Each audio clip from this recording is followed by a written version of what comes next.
Okay, good morning to all of you. Yes, listen. I'm supposed to start with the beta decay today. Beta decay, neutrino hypothesis. For beta decay, all these concepts I supposed to explain. Okay. Yes.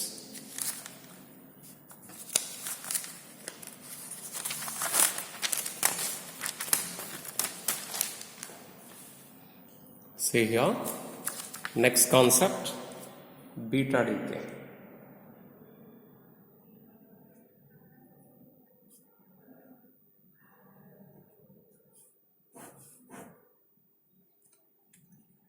This beta ray spectrum, we are supposed to consider beta ray spectra or spectrum. Beta ray spectrum, I supposed to explain. Okay, then why we are getting a continuous spectrum, why there is a discrete spectrum, both we are supposed to understand. Both we are supposed to understand clearly. All the concepts you are supposed to analyze. First and foremost thing is, what do you mean by a beta particle? And what do you mean by a beta source? If I am considering a beta source. Okay. A beta ray or a beta particle means, beta particle or beta ray means it is a fast moving electron. This is a fast moving electron. A fast moving electron is represented by the symbol E0 minus 1. Then that is called by the name a beta ray or a beta particle, whose charge is minus 1, here. The beta particle charge is equal to negative charge because it is an electron. But electron, if it is stationary, if it is not at all moving, I cannot call it by the name the beta. If I want to call it by the name the beta particle, that electron must be moving with a high speed. Okay. Then, if any radioactive material which emits the beta particle, it is a beta source. Okay. This is a substance, radioactive substance. It is a radioactive material which emits a beta particle. Which emitting out a beta particle, then this radioactive substance is called by the name beta ray source, a source for beta particle. Maybe thorium is a source for beta ray, radium E is a source for beta particles. So anyhow, okay. Now let us consider any such radioactive source which is said to be emitting the beta particle, that is beta ray source. Example, beta ray source, either it is thorium or it is radium E, I can consider. So for this radium E, we are taking up the beta particles, whatever it is producing, and we are supposed to take up their corresponding energies. For radium E, we have taken here the number of beta particles and their corresponding energy. Beta particle, number of beta particles and their corresponding energy. These two we have detected, we have determined using the experiment. For one particular beta particle, what is their energy, another beta particle, what is their energy, like this it has been estimated. Once you got the measurement of energy of different beta particles produces by a radioactive source, a radioactive source if you are keeping, maybe radium E, which produces beta particles. All the beta particles, they don't have the same amount of energy. They are all having the different amounts of energies. Now we are supposed to plot a graph. Energy versus number of beta particles. This is number of beta particles. Number of beta particles we are plotting along the y-axis. Maybe I will start with 0. This is 20, 40, 60, 80, 100. This is 0, energy along this direction 0.2, 0.4, 0.6, 0.8, 1.0, 1.2. This is energy. Energy in terms of MeV we are supposed to plot. Energy in terms of MeV we are supposed to plot along the x-axis. Now number of beta particles versus energy. How many beta particles are possessing the lower energy? How many beta particles are possessing a average energy? How many beta particles are possessing larger energy? Don't forget. All these things we are supposed to plot. Just like a classroom situation, I can consider a classroom. Number of students. Their test marks or final exam marks. Teacher is the same teacher. Only one teacher who taught for all the 100 students. But unfortunately, all the 100 students, either they are not getting 0 marks or they are not getting, all of them, they are not getting 100 marks. But the marks varies from 0 to 100. Same teacher for the same group. But all the students need not score the same amount of marks here.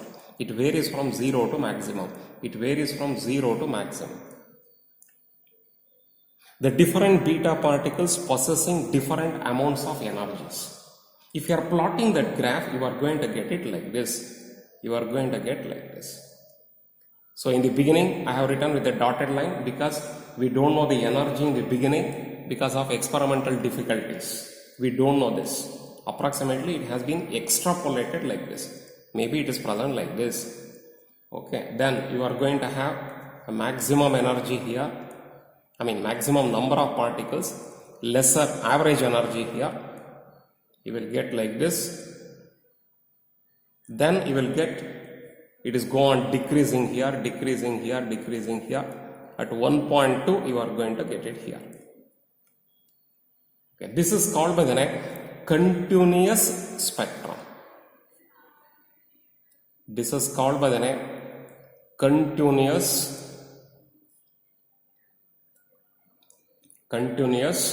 spectrum. Beta ray spectrum. Beta ray continuous spectrum. But here there are some discrete spectra also here. Lines you are going to get it here. One line, second line, some maybe third line, one more. Like this you will get it. This is called by the name discrete spectrum. Discrete spectrum. So therefore, beta ray spectrum, if I am considering beta ray spectrum, there are two spectra. Discrete spectra, lines. Another one, continuous spectrum, that is next one. Why this is coming up, I will explain afterwards. Afterwards I will explain why it is coming up.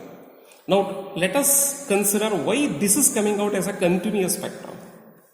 Why all the students, they are not securing the same amount of marks as it has been taught by the same teacher for the same classroom. But the classroom containing good number of students, all the students, they are not getting the same amount of marks here even though it has been taught by the same teacher. Similarly, source is the same, but different beta particles are possessing the different amount of energies. If you are plotting number of beta particles versus the energy, you are going to get a curve like this. This curve, it starts in the beginning with a dotted line because experimental evidences we don't get properly here. It has been extrapolated and it has been written. Experimental difficulties are there for the accurate measurement of the energy in the lower energy region. In the lower energy region, it's not so easy to measure the beta particle energy. But as the energy increases here, slowly the graph is go on increasing, reaches a maximum value at the middle region here, middle region of energy. Then it is go on decreasing and decreasing at around about 1.2 MeV here, at 1.2 MeV as a maximum energy here. As a maximum energy at 1.2 MeV, we are going to have this graph is going to reaches to the x-axis. Where it is reaches to the x-axis at a larger energy here, this energy is called by the name, it is a well-defined maximum energy. It is a well-defined maximum energy obtained by the beta particle is called by the name end point energy. One more question. Called by the name end point energy. If they are asking, what do you mean by end point energy of beta particle? The beta particles, whatever it is emitting out by a beta ray source, which is containing a well-defined maximum energy, that energy is called by the name the end point energy. Here the end point energy for this radium E is said to be 1.2. For thorium, almost the same type of graph you will get, but this is going to get vary, and here also the position of this graph slightly it is going to get vary, but the graph, the curvature, whatever we are getting, almost we are going to get the same type of curve. But the position of this peak may be changed here or there. But you will get a peak like this.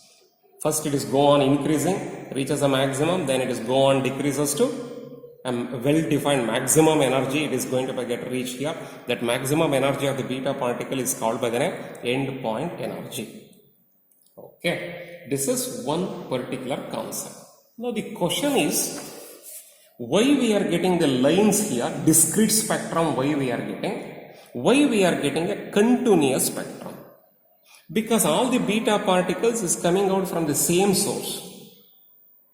For example, let us consider okay, this is at least the classroom which is containing so many number of students, different socio-economic background they are coming. At least let us consider in the same home. One home is said to be existing. In that particular family, if there are 4 or 5 students are there, then all the students need not scoring the same amount of marks. Certainly, it is gone, varies from one child to another child. Right, follow the concept. Here also, the beta particles, why it is starting with zero energy, the beta particles minimum energy is 0. It varies to 1.2 MeV for this source. The beta particle energy varies from 0 to maximum. So I can say that beta particle energy that varies from 0 to maximum value. 0 to maximum value. Now the question is, why it is varies from 0 to maximum? Why it is not having a constant value? The question is that, why it is having a variation from 0 to maximum? Why it is not possessing a constant value, beta particle? That is the question. Okay, so it is having a sharp line spectrum and it is also having a continuous spectrum. There are two types of spectra is present in the case of beta. And beta, it has been produced by a radioactive source, either it is radium E or thorium, whatever it may be. I will write an equation for that. Just you see here, understand about this concept. First, within this, any doubt that you are having, you can see that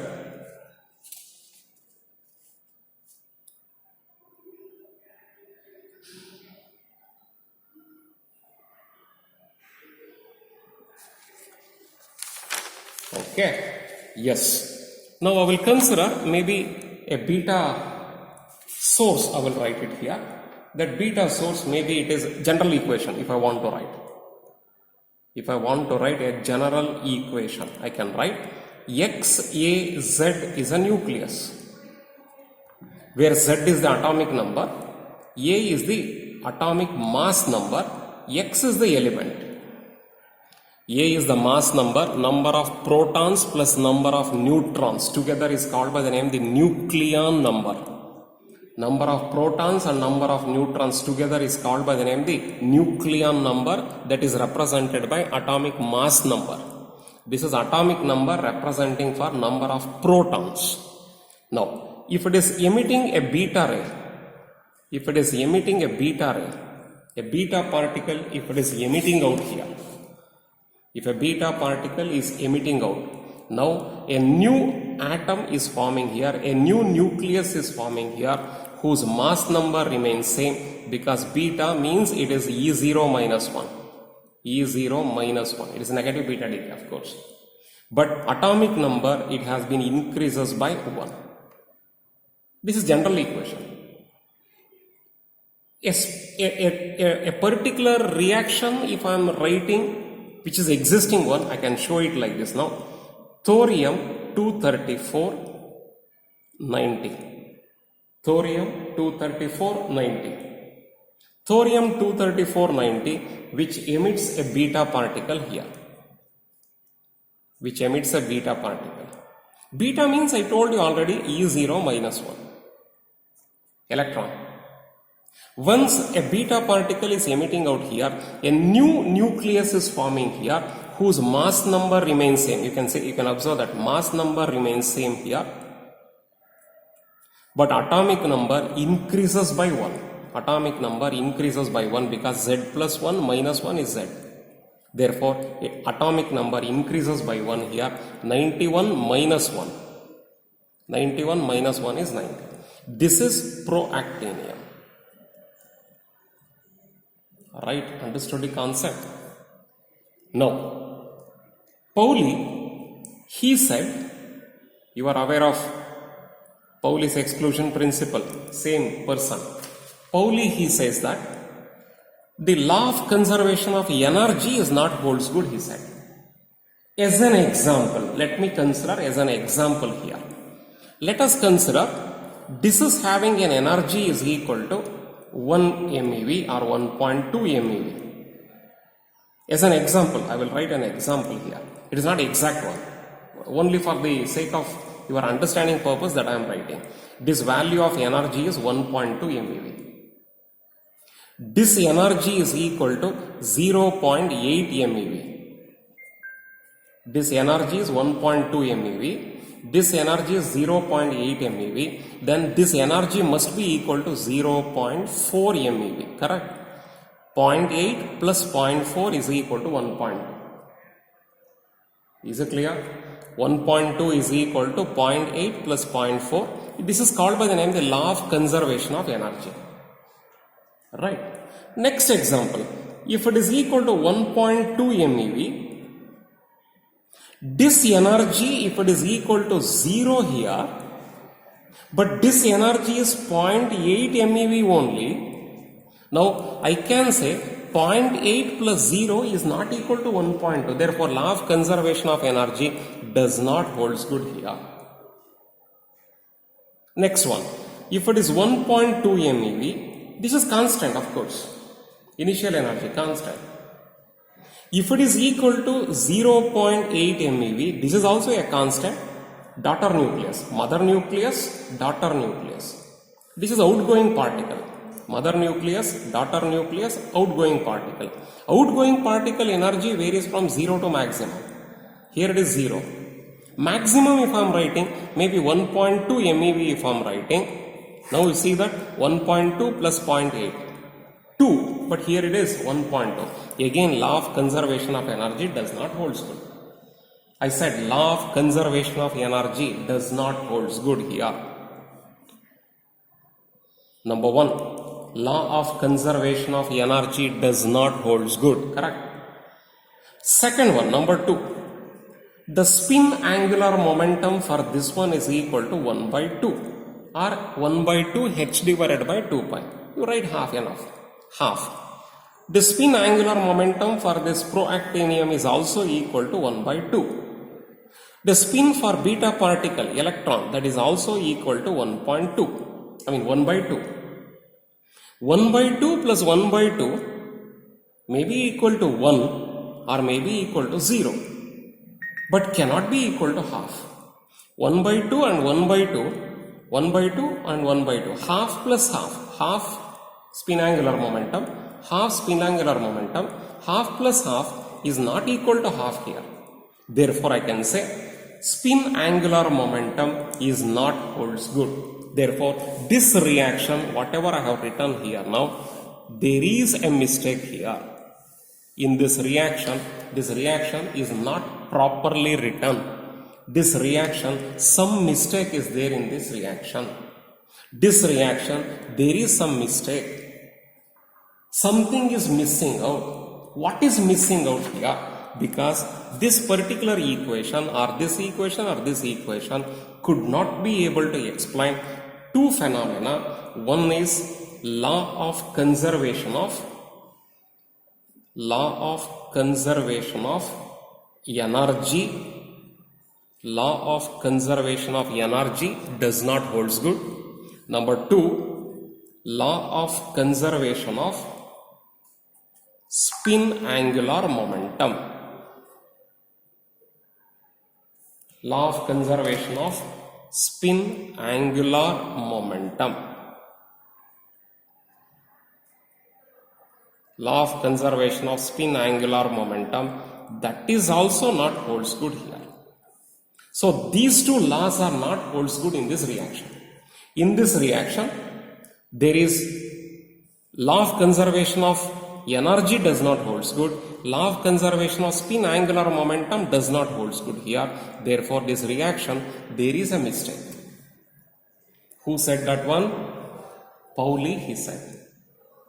Okay. Therefore, Pauli, he suggested, let us make a correction to the equation. His suggestion. So he said that one. Pauli, he suggested, along with the beta particle, to explain this law of conservation of energy and the law of conservation of spin angular momentum, he suggested, along with this beta particle, another particle is emitting out. Once a beta particle comes out from a nucleus, along with that one, if this is a nucleus, this is a nucleus.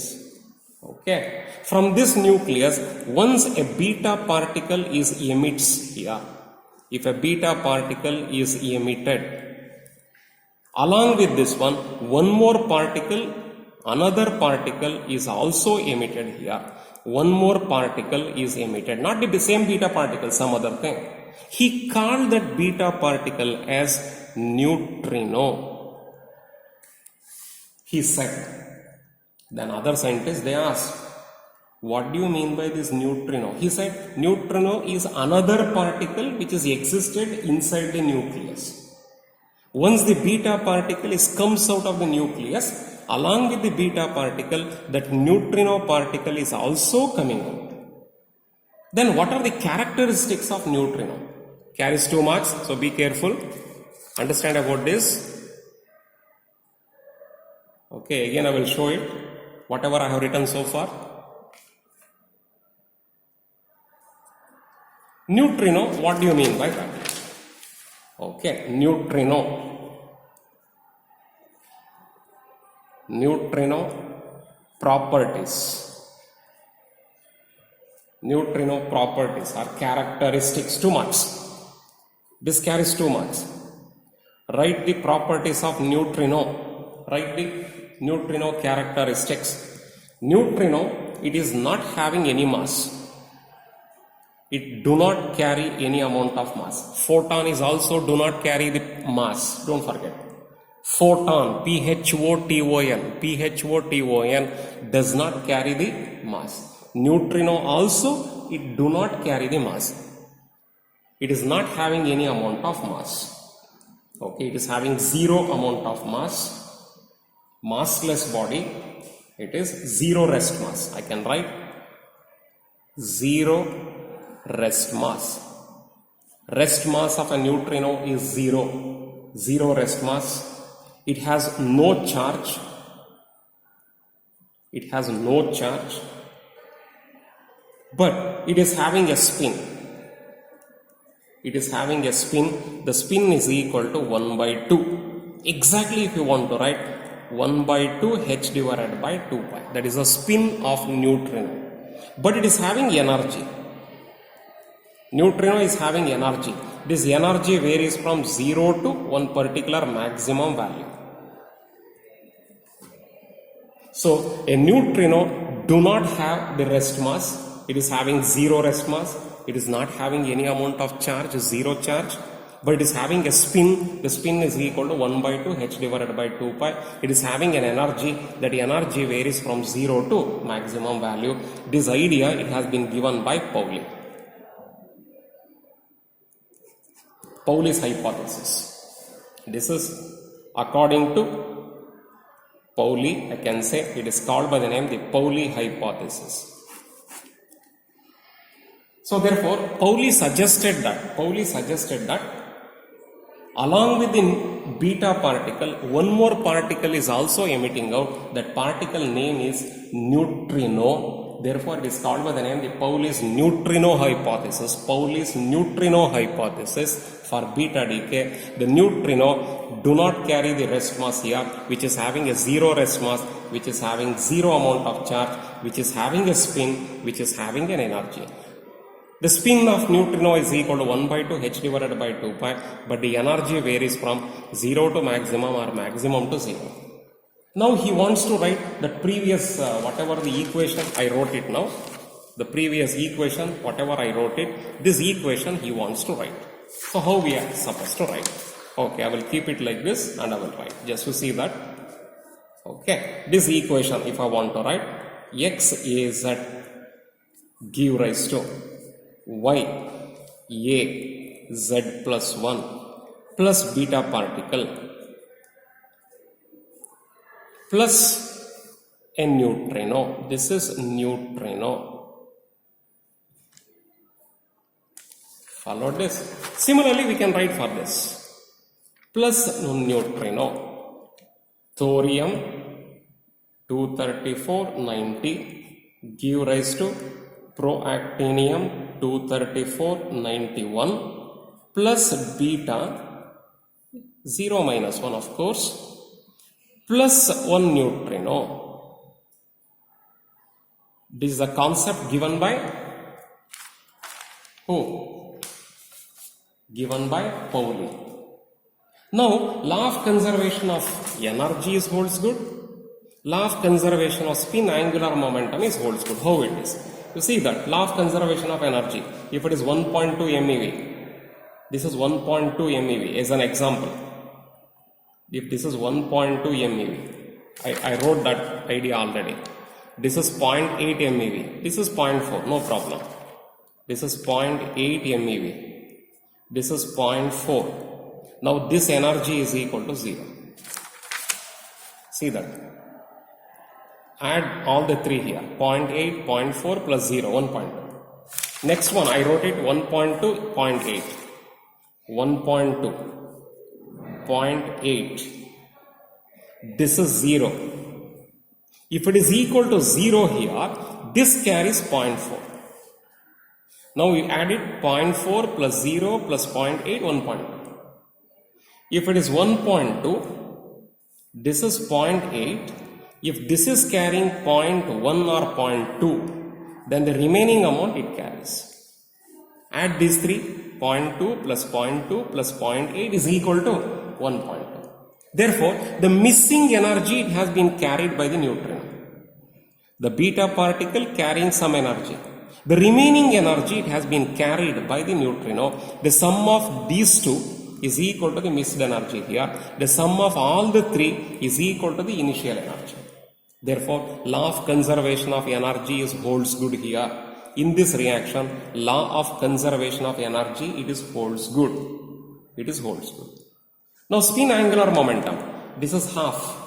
This is half. Half. Half. Half plus half plus half. Don't say 3 by 2. Half plus half plus half. Half plus half, maybe it is 1 or it is 0. Leave it. The remaining is half. Half is equal to half. Therefore, spin angular momentum is conserved. There is law of conservation of energy. There is law of conservation of spin angular momentum. Both the laws are holds good in this reaction. In this reaction. Is it clear? Are you followed this? Therefore, he has explained what is that? This particular endpoint energy. During the endpoint energy, beta particle is having the maximum energy. Neutrino, it carries 0 energy. Here, beta particle is also having energy, neutrino is also having energy. But at the beginning here now, beta particle energy is 0. Therefore, neutrino energy is maximum. As the beta particle energy is go on increasing like this, neutrino energy is go on decreasing here.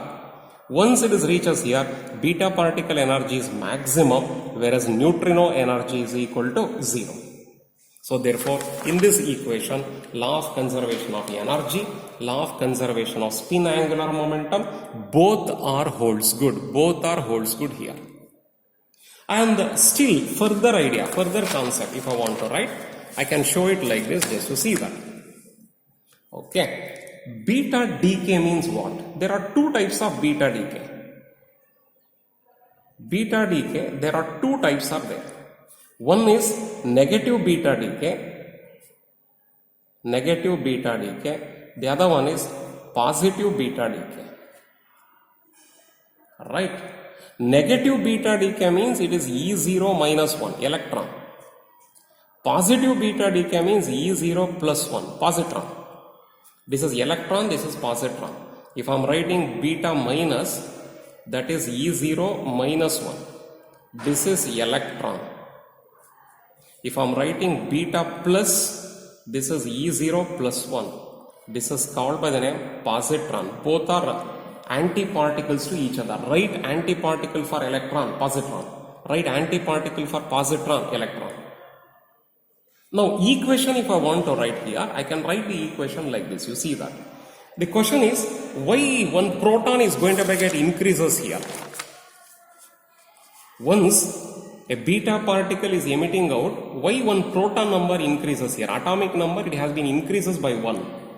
Thorium becomes proactinium, 90 becomes 91 here, Z becomes Z plus 1 once a beta particle emission that takes place. Why? What is happening here?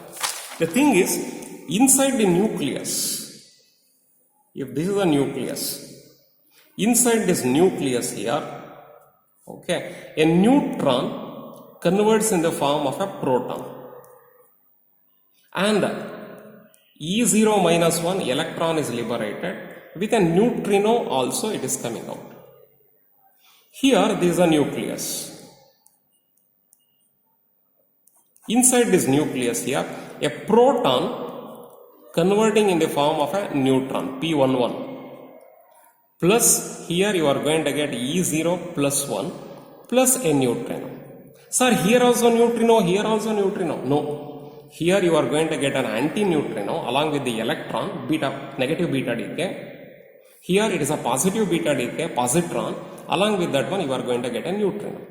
So along with this one, you are going to get here an anti-neutrino you are going to get. Anti-neutrino you are going to get.